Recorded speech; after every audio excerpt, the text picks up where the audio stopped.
Hello, Duffy's, where the elite meet the eat. Archie, the manager speaking. Duffy ain't here. Hello, Duffy. Tonight, Clifton Fadiman. Had a mental brain from the radio. Huh? Is he the guy who says what? Madam, what is your problem? No, Duffy, you're thinking of Mark Anthony.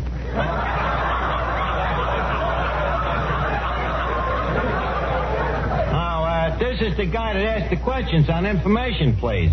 Very brainy guy. Huh? Yeah, maybe you're right at that, Duffy. What brains does it take to ask questions? Yeah. Well, anyways, we're stuck with him. Yeah. He's coming down to lecture to the Lord Byron Ladies Literary Society. Well, don't worry, Duffy. I'm writing the lecture for him, so he can't louse us up. The crowd here? The usual gang of crumbs. Yeah, but, oh, by the way, Moriarty just come in. He's very sore at the government. Yeah, for canceling last year's income tax. Well, you remember when he filled out his return, he chiseled so much he didn't pay nothing? Now he figures he's losing money. Yeah. Well, I'll call you back, Duffy. Okay.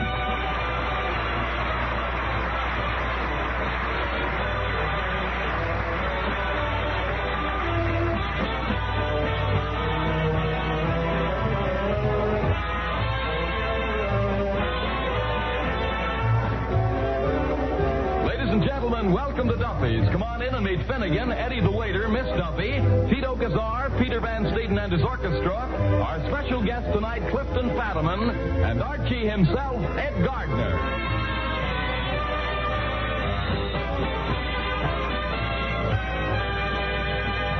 Hey, Mr. Archie? Yeah? Well, what happened to the sign? What sign, Eddie? The watch your hats and coats sign. There it is, only I rephrased the words so that Clifton Fadiman will feel more at home here. Read it. Let me see. Maintain scrutiny of thy chapeaus and hats. Nice and confusing, ain't it? Yes, isn't it? It's a quotation from Shakespeare. Did you ever see any of Shakespeare's plays, Eddie? One, As You Like It. Well? I didn't like it. Oh, I don't know. Maybe he had an off day that day. Hello, Arch. Well, Clifton Finnegan. Hello, Finnegan. Arch, look at this. Boy, am I proud. A poem by Crackpot O'Toole of Fortune. Dedicated right at me personal. Oh, yeah, that's nice. What's the poem, Finnegan? Yeah, I'll read it to you. Some men is fools and morons, and some is even judge. But you, dear Clifton, combined them all. Nature has gave you the words.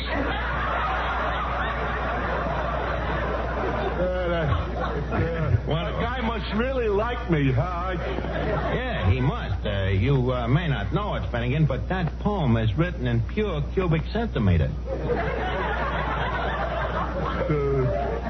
Centimeter? You mean he's going to charge me for it? No, Finnegan, if he charged you, you'd have to pay at least a nickel a meter. Oh. Don't forget, that's an original crackpot. Archie? Oh, yes, Miss Duffy. Did you see my Dostoevsky? Your what? My Dostoevsky. Is it animal, vegetable, or mineral? No, it's a book. Miss Duffy, what would you be doing with a book? Well, Clifton Fadiman's coming down here, and I don't want him to catch me not reading. Well, naturally, You see, if everybody stopped reading, authors would stop writing. And if authors stopped writing because nobody was reading, Mr. Fadiman, being a critic, couldn't read what authors were writing, and that'd put an end to his writing about reading. And the poor man would be out of a job. Yeah, I see what you mean. Or to put it another way, if authors write and people please, don't read... Miss Duffy, I don't think I care to go around again. Dostoevsky. Whoever heard of Dostoevsky? Oh, you probably never even heard of Shakespeare. Miss Duffy, not alone have I heard of Shakespeare, I happen to know Bacon, the man who plagiarized him. Who? Sir Francis Bacon, the man who wrote every word that Shakespeare ever wrote. Archie, do you mean to stand there and say that the greatest writer that ever wrote didn't? Yes, I do. Shakespeare, the so-called bard of Stratford Avenue. I maintain that he is strictly a phony. Archie, how can you say such a thing about a man who's too dead to defend himself? Miss Duffy, you dig him up and I'll tell it to him to his face. Well, wait a minute, Archie. Maybe we're talking about not the same Shakespeare. What was the first name of yours? William. Yeah, that's the one, all right. Of course, William Randolph Shakespeare. Besides, Miss Duffy, when you talk about guys like Shakespeare, it ain't necessary to mention their first names. Everybody knows who you mean. I differ with you. In what respect? How about Washington? Miss Duffy, if I went up to a strange guy and said Washington, I'm sure the guy would know that I meant George. Not if he was selling train tickets. If I was buying a train ticket, I would say Washington, D.C. Then why don't you say Shakespeare, D.C.? Because I ain't going to Shakespeare, D.C. Why not? Because I can't get a room. Look, Miss Duffy, I got Clifton Fadiman coming down here to read my lecture to Mrs. Pendleton and them dames, and I got a lot on my mind.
Pending our waiting for the arrival of Clifton Fadiman, Mrs. Pendleton, and Lord Byron Ladies Literary Society, you'll be simply enchanted to know that we will now hear a song by Mr. Tito Gazar, Mexico's answer to the Andrews sisters. What is the song, Tito? I will sing that beautiful song entitled Si Bonet. Well, that's your own prerogative. Go ahead and sing it. Ladies, will please swoon. Si bonai de mi sueño, si no oyes la queja de mi voz. Si bonai, si no vienes, ay, moriré de amor. Si bonai de mi sueño, te espero con ansia en mi Si bonai, si no vienes, ay, moriré de amor. Oye el eco de mi canto de cristal. Si bonai, yo te quiero, yo me muero por tu amor. Ven aquí, te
Tito, simply bravado.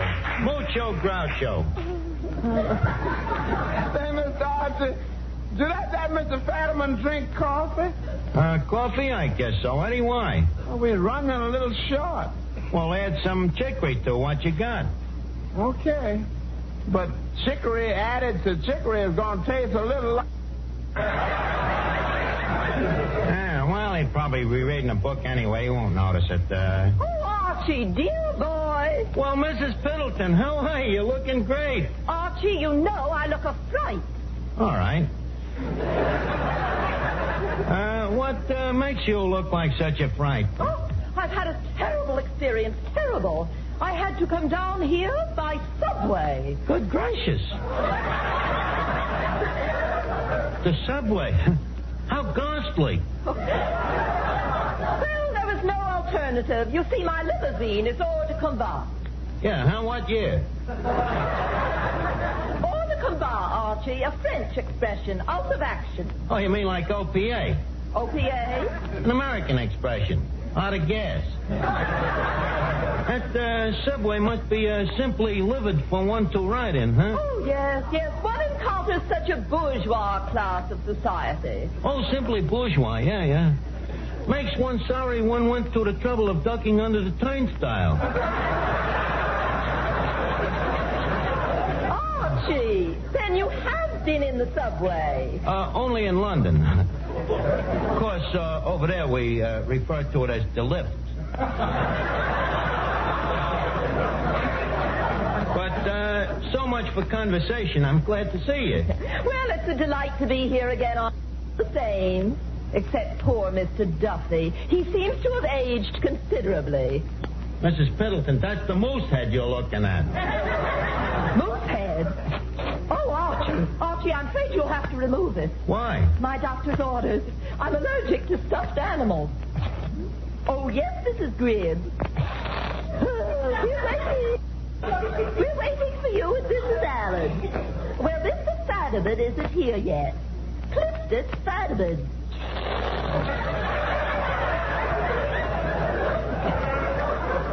Oh, my dear, I can't help it. There's a moose here, and it does something to my hay fever. I should do what? It already has been shot. Oh, yes, he's speaking tonight on literature. Don't Dr. Booth. Clifton Fadiman. Well, we'll wait for you, darling. Goodbye.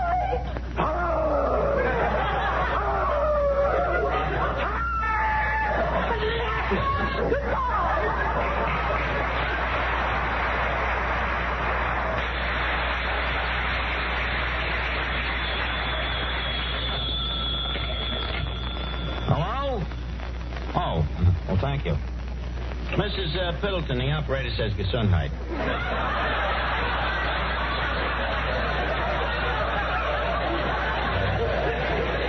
Hey, Eddie. Eddie, take Mrs. Pendleton into the kitchen. There she won't smell the moose. I see what you mean. What, Miss Duffy? Ain't that Mr. Fadiman coming in? Oh, sure, Clifton Fadiman.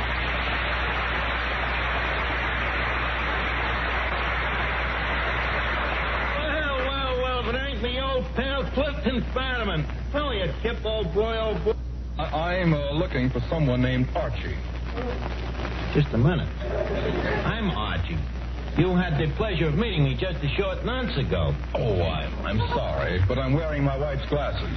Your wife's glasses? Oh, that's different. I can't expect your wife to know me.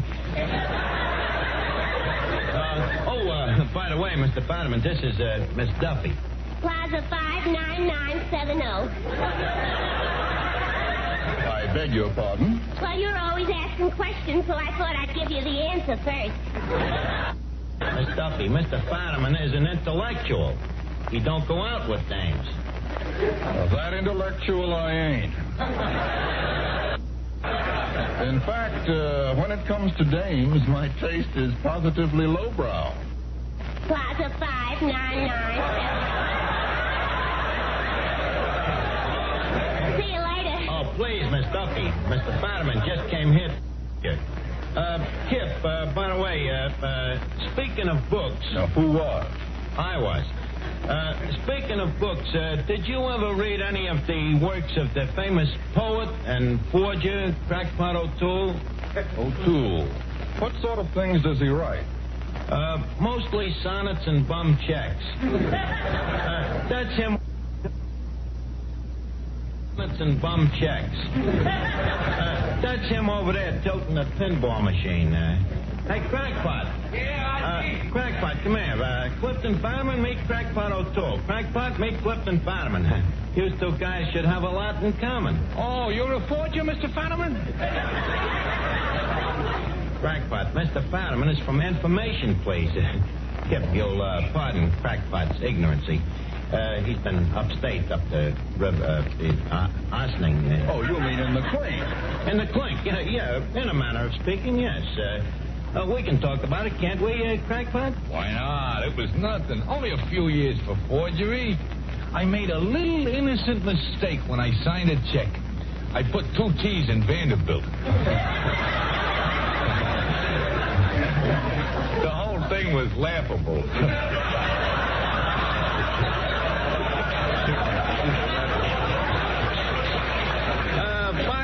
Kip, someday if you get a chance, I'd like you to get a look at Crackpot's adaptation of Shakespeare. Crackpot? You rewrote Shakespeare? Yep. I rewrote 23 of his plays. How long did it take you? 23 minutes. 23 minutes, Crackpot? I bet you Shakespeare himself didn't even write it that fast. Well, after all, Arch, I got an edge on the guy. I'm ambidextrous. What's that? Two-handed dexterous. I can write with both hands. Mr. Fadiman, couldn't you use Crackpot on information, please, sometime? But, Archie, we have a poetry expert, John Kieran.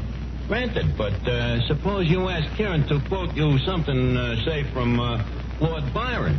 Could he do it? Of course. He could quote whole stanzas. Could Crackpot do that? Not alone could Crackpot quote whole stanzas, he could give you the whole poem in Byron's own handwriting. Thanks, Arch. Okay, Crackpot. Doctor. Yeah? Pendleton wants to know when the lecture's going to start. Oh, any minute, Eddie. Go over and talk to her. Keep her happy for a second. I've been talking to her. I say Gesundheit, she says thank you. I say Gesundheit, she says thank you. I say Gesundheit, she says thank you. It's pretty monotonous conversation. Well, talk to her anyways. Are you ready for the lecture, Mr. Fadiman? All ready. Okay, you ready, Danny? Ready. Ladies and gentlemen. Just a second, Mr. Fadiman. What's right is right. Danny started first. Besides, you ain't studied the lecture that I wrote for you. You wrote a lecture for me? You seem amazed. I'll go over it with you in a minute.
Well, Mr. Fadiman, leave us get started, huh? Archie, did I hear you correctly? You wrote a lecture for me, That's right. and you expect me to read it? Don't worry, there ain't many big words. And what ones there is, I wrote out in capital type. Here it is. But I brought my own lecture. Your own lecture. Look, Fadiman, suppose you was in my spot. Would you let every Tom, Dick, and Harry come in off the street and read his own stuff? How do I know it's clean? How do I know it makes sense? Well, I was just going to talk about the rudimentary forms of iambic pentameter. You see? Listen, in this business, we gotta protect ourselves. Well, all right, I'll read your speech, but there's one thing. What? If I get fired from information, please, can I eat here? That I wouldn't advise. Now, please, leave us get going, huh? Oh, Archie. Archie, when is the lecture going to start? Any minute, Mrs. Pendleton. Mrs. P. This is Clifton Fadiman. Oh, Mr. Fadiman, I want you to know how seriously happy it makes us girls to have a man like you talk to us. Mrs. Pendleton. These days, it makes girls deliriously happy if any man talks to them. Leave us get on with the lecture, huh? Trumpets, please. Thank you. Your man is improving, Mr. Van Steeden. Thank you. Ladies, I introduce a man who needs no introduction. So, without further introducing him, I present you Mr. Clifton Fadiman. A lecture, Mr. Fadiman. Thank yous, one and all. Ladies of the Lord Byron Ladies Literary Society, my subject for tonight is contemptuary literature. I will discuss contemptuary literature from literature in the Middle Ages to books for children. Literature is divided into three parts: fiction, non-fiction, and... Archie, where's the third part? I couldn't think of it. I went nuts. Go on. Literature was started by the cavemen who used to chop out stories in stone with an axe, hence the term hack writer. This, however, was very hard on the circulating libraries, as people got tired carrying home them stone books. Besides, many times the stones would fall on the author, crushing him, hence the expression pulp writer.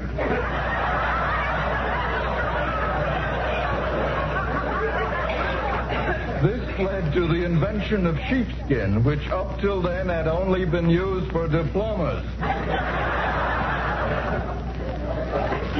Literature has gave birth to more writers than any other profession. Namely, among whom are Shakespeare, Bacon, Dickens, and Sir Walter Lipton. Among the French writers are Voltaire, Charlemagne, and Franchot Tone. Say, Archie, you left out Mademoiselle from Armentières. That's a different kind of literature.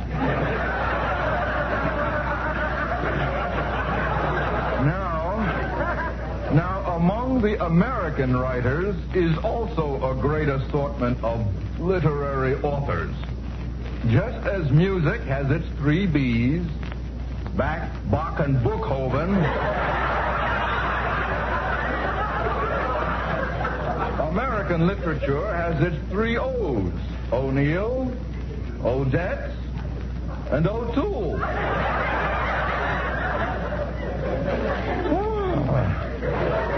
Next comes the Russian writers, among who is Tolstoy, Rimsky-Korsakov, Dostoevsky, and the greatest Russian of them all. Oh, I can't, Archie. Go ahead, Fadiman. Ivanhoe.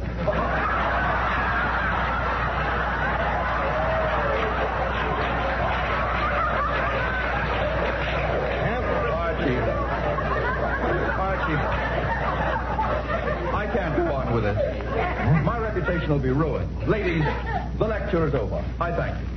Oh, Mr. Fadiman. Yes, Mrs. Pendleton. I've heard you speak many times. I've read every word you've ever written. Your books, your reviews in the New Yorker magazine. Yes? And there's one thing I want to tell you. In my personal opinion, this is the first time you've ever made sense.